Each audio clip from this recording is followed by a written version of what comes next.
नमस्कार। आज सेहत के बाद अपनी कहानी के हिसाब से ना हुई, हिंदू धर्म ग्रंथ के हिसाब से हुई। देखो, हम जौन बात कहब ओके ध्यान से सुनी हो। लास्ट में हो सकेला कुछ सवाल निकल जाओ। औरत लोग के हम टारगेट लेके चलतनी, ऐसा तू मत समझियो। काहे कि औरत लोग ई कुल बाती पर ज्यादा ध्यान ना देला। अबे सत्यनारायण भगवान के कथा होखे लगे तो पंडित जी उन्हें कथा सुनाव लगे हैं। चर्चा जानी के ग्रुप बना के मेरा अपन कथा चालू कर दे। अबे अगर सीरियल चालू हो जाओ ना, बीच में केहू बोल दी तो कपार फोड़े के तैयार हो जाए। तो देखी, हिंदू धर्म ग्रंथ के हिसाब से ब्रह्मा जी जन्म और मृत्यु के लेखा जोखा रखे नी, यमराज जी ओके फॉलो करे। देखी, धर्म ग्रंथ में इहो कहल गई बा कि आत्मा अमर है, आत्मा कबो मरेला ना।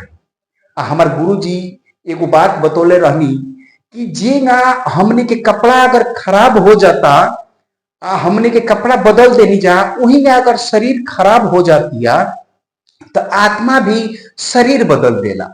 देखी, हम तो यही कहतनी कि अगर ब्रह्मा जी के लेखा जोखा के काम बा तो ब्रह्मा जी लिखब वही के हिसाब से आदमी मरी आ जी।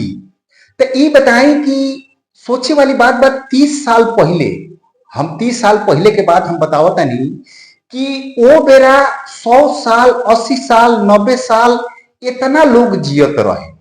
लेकिन आज काहे 60 साल 50 साल 70 साल जात जात अधिकतर आदमी मर जाता। हमारी गांव में 30 साल पहले हर घर में 2 गो बुजुर्ग बहरा, 3 गो 4 गो बुजुर्ग मेहरारू घर में, हर घर में रहत रही सो। लेकिन ए बेरा गांव में घूम के अगर देख लिया जाओ तो बुजुर्ग में एका दुका गांव में मिली है। घर तो छोड़ दी, गांव के बात हम कहता नहीं। देखी, एगो इंसान के सबसे बड़ा फिक्र जानते का बा कि अगर बढ़िया काम केहू करेला तो ओकर क्रेडिट लेवे खातिर वो तैयार रहेला। लेकिन अगर गलती काम करता तो ओकर दोष भगवानों को दे देता। ये कितना दुख के बात बाटे। देखी, हिंदू धर्म में ई जोन कुछ लिखल बा, हिंदू देवी देवता भारतीय में ढेर बालो। अब भारतीय में पूजा पाठ भी ढेर होता। तो एजा मृत्यु दर कम हो गई बा। मान ली कि 70 60 इहे हो गई बा। चीन, जापान, वियतनाम और जगह 100 साल से ऊपर लोग जियता। तो उजे तो हिंदू धर्म के देवी देवता के पूजो पाठ ना होला।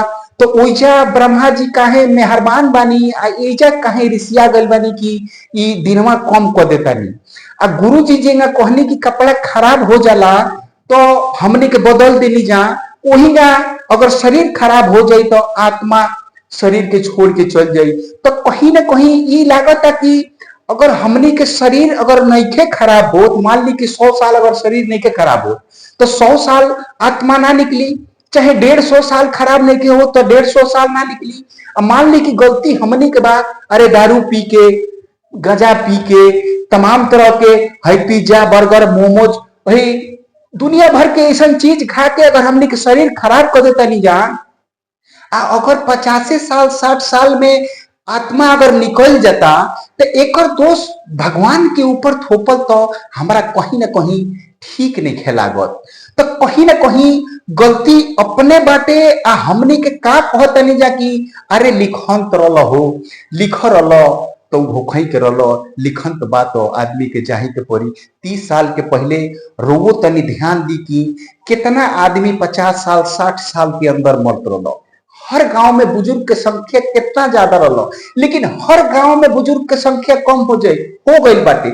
एक मतलब कि कुछ ना कुछ गलती तो अपने में होतिया, अपने में गलती होतिया। यही के वजह से हमने के 50 साल 60 साल जात जात दुनिया के छोड़ के चल जाए के पड़ता। देखी, जोन हम रास्ता बनौले बानी, बार बार हम वीडियो में हम एक बात कहता नहीं कि जीवन और मृत्यु इस सही बात बा कि एगो लिखन तो हुए, लेकिन ओकरा के हमनी के कैसे मान ले जाए कि मान ली ना रौरे जानता नहीं ना हमें जानता नहीं कि हमार कितना और दवाई बा। अरे भाई, अगर हम अपने शरीर के बना के राखी और दवाई हो सकेला कि हम 60 होके और हो सकेला कि 150 साल होके, तो अगर हम ओकरा के बना के रखब तबे तो 150 साल जाइब। अगर हम एकरा के बिगाड़ देब तो 40 साल में मान ली कि 30 साल में बीमारी हो गई, 40 साल जात जात बीमारी और बढ़ गई, 50 साल खत्म हो जाए शरीर। अगर बीमारी होकबे ना करी, बचा के रखल जाए तो 150-200 साल भी। एक देख ली, वो छोट हम उदाहरण देते हैं कि बहुत लोग गाड़ी किनेला 3 साल 4 साल 5 साल जात में कबाड़ हो जाए, बिका जी कबाड़े में। अब बहुत लोग ऐसा बा 20-20 साल हो गए बा, आज भी गाड़ी की कंडीशन ऊ बिया के बुझाता कि एजेंसी में से निकाल के आयल बिया। तो कहीं ना कहीं गलती तो अपने में बा। गलती अगर अपने में बा तो ओके सुधरले के कोशिश हमने के काहे नहीं कीजा करत। देख ली तनी मनी हम हमारी बाती पर गौर करी कि 44 साल उम्र कंडीशन 20 के बतावतिया, प्रोफाइल में जाके देख सकेनी। हई बारी 35 साल के।